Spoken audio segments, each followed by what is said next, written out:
Assalamualaikum warahmatullahi wabarakatuh. Selamat pagi, siang, dan malam. Perkenalkan saya Bravo Jaka Buana dari Universitas Cyber Asia. Pada kesempatan ini saya akan mempresentasikan kajian berjudul Entropi dan Mutual Information untuk efisiensi pemrosesan data.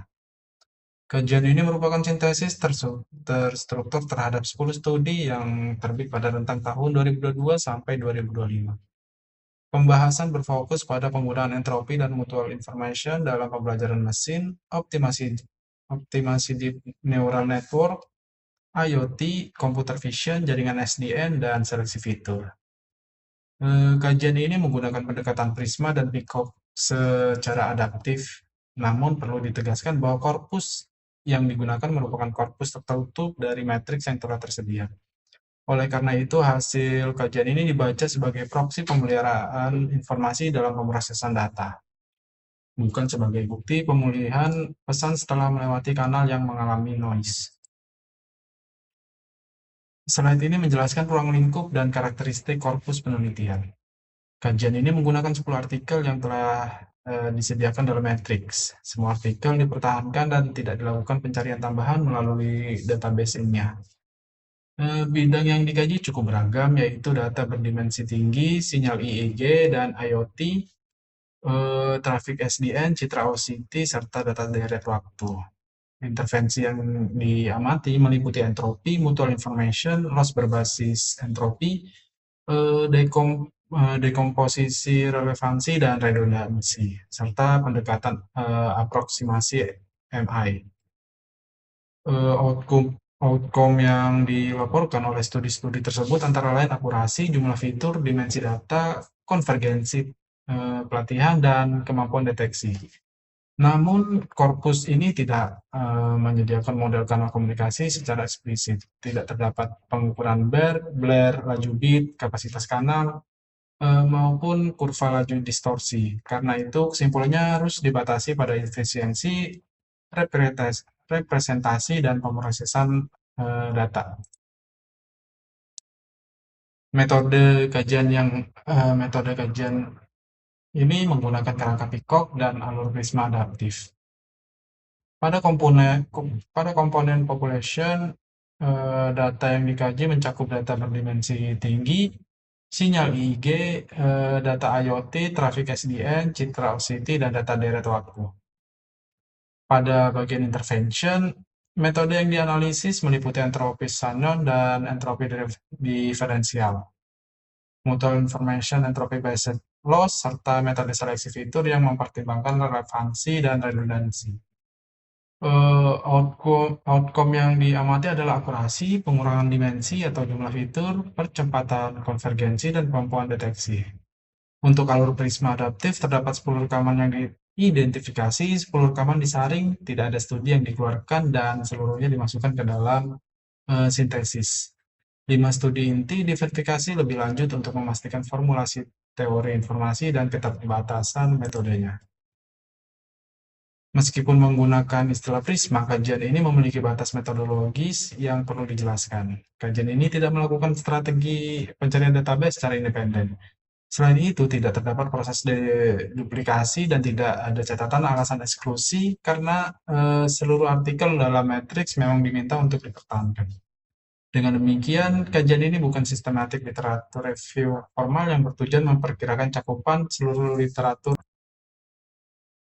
Implikasinya, hasil kajian lebih tepat dipahami sebagai gambaran pemeliharaan informasi di dalam proses representasi, deteksi, dan seleksi fitur. Hasil kajian ini belum dapat digunakan untuk menyatakan bahwa suatu metode mencapai kapasitas kanal atau batas kompresi Shannon. Untuk membuat klaim tersebut, diperlukan eksperimen komunikasi yang memiliki model kanal, laju transmisi, daya bandwidth noise, dan probabilitas kesalahan. Studi yang paling dekat dengan topik kompresi citra adalah penelitian Manny dan rekan-rekan. Pada penelitian tersebut terdapat rumus H dari X sama dengan ekspektasi negatif log F dari X. Secara sederhana, rumus tersebut digunakan untuk mengukur tingkat ketidakpastian atau jumlah informasi yang terdapat dalam data. Selanjutnya terdapat rumus H H dari Wx sama dengan H dari X ditambah log determinan W. Maknanya adalah jumlah informasi dapat berubah ketika data melewati suatu perubahan atau transformasi dalam jaringan. Pada penelitian Manny, konsep tersebut digunakan untuk mengatur informasi yang terdapat pada setiap lapisan jaringan saraf.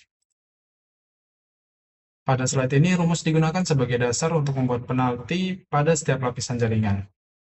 Rumus penalti tersebut dibaca sebagai L-dens dari W sama dengan negatif sigma lambda pada setiap layar dikalikan log determinan W pada setiap layar. Intinya, rumus ini digunakan untuk memberikan aturan tambahan kepada jaringan saraf agar tidak menyimpan terlalu banyak informasi yang tidak diperlukan. Dengan aturan tersebut, jaringan diharapkan dapat menghasilkan representasi yang lebih ringkas tetapi tetap mempertahankan informasi yang berguna. Penelitian Manny melaporkan bahwa pendekatan ini dapat membantu mempercepat pelatihan dan peningkatan performa dalam tugas tertentu. Namun, metode ini bukan proses pengiriman pesan melalui kanal bernoise.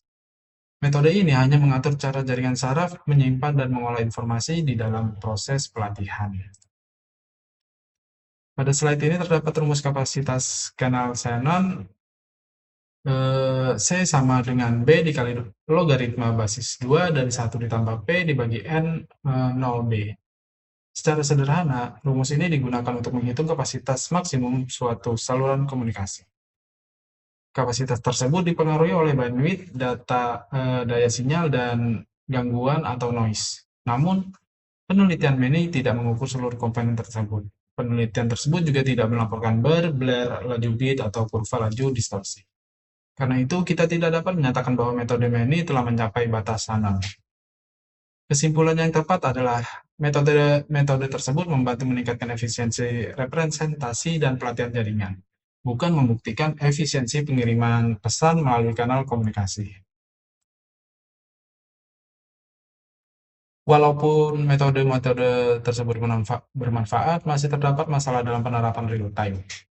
Pada deteksi trafik jaringan, sistem biasanya perlu mengumpulkan data dalam jangka waktu tertentu sebelum menghitung perubahan pola. Jika jendela pengamatan terlalu pendek, hasilnya dapat berubah-ubah.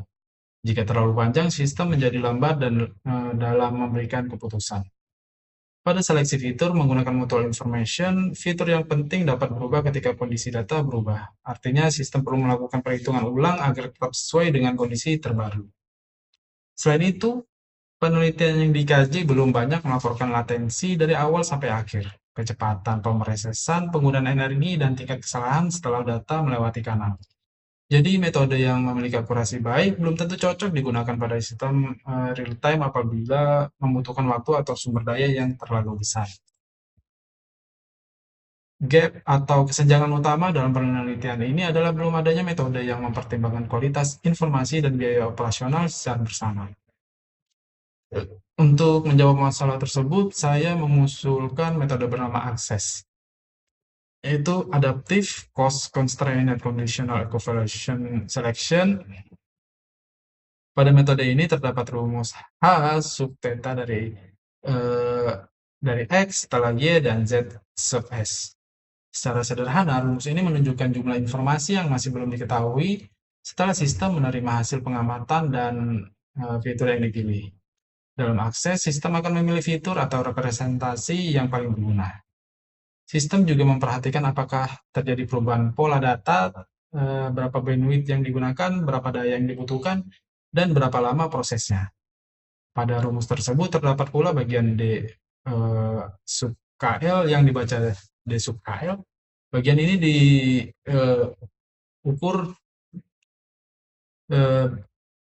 bagian ini digunakan untuk mengukur perbedaan antara pola data sekarang dan pola data sebelumnya. Kemudian terdapat batas R dari S dan theta kurang dari atau sama dengan B maksimum.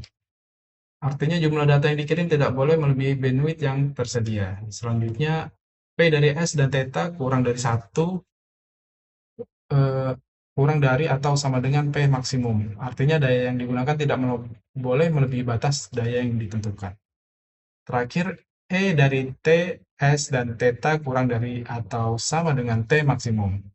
Artinya waktu pemrosesan tidak boleh melebihi batas waktu yang telah ditentukan. Jadi akses berusaha mempertahankan informasi penting dengan penggunaan bandwidth, daya, dan waktu yang tetap efisien. Berdasarkan kajian terhadap 10 artikel, dapat disimpulkan bahwa entropi dan mutual information banyak digunakan untuk meningkatkan efisiensi pemrosesan data. Entropi digunakan untuk mengatur representasi dalam jaringan saraf, mendeteksi perubahan pola trafik, dan membantu proses analisis data. Mutual information digunakan untuk memilih fitur yang paling penting dan mengurangi fitur yang tidak diperlukan. Penelitian ini menggunakan entropi diferensial dan log determinan untuk mengatur representasi dalam jaringan saraf. Namun, metode tersebut bukan merupakan bukti pencapaian kapasitas kanal atau batas kompresi sanan. Korpus penelitian ini menunjukkan adanya mitigasi kehilangan informasi secara tidak langsung melalui pengaturan representasi, monitoring, dan seleksi fitur. Penelitian lanjutan perlu mengukur beberapa hal secara bersama-sama, yaitu ketidakpastian informasi yang masih tersisa, tingkat kesalahan pengiriman, jumlah data atau laju bit, penggunaan energi, waktu pemrosesan, khususnya P9 latensi, P95 latensi. Pesan penting dari kajian ini adalah bahwa akurasi tugas saja belum cukup untuk membuktikan bahwa suatu metode mendekati batasan. Demikian presentasi saya mengenai entropi dan mutual information untuk efisiensi pemrosesan data. Secara sederhana, entropi membantu mengukur ketidakpastian dan mengatur jumlah informasi, sedangkan mutual information membantu memilih informasi yang paling penting. Metode-metode tersebut dapat membuat sistem lebih hemat dalam mengelola data, tetapi belum secara langsung membuktikan keberhasilan komunikasi pada kanal yang mengalami gangguan. Untuk penelitian selanjutnya diperlukan pengujian yang lebih lengkap dengan mempertimbangkan noise, tingkat kesalahan, bandwidth, energi, dan waktu pemrosesan. Terima kasih atas perhatian Bapak, Ibu, dan teman-teman. Wassalamualaikum warahmatullahi wabarakatuh.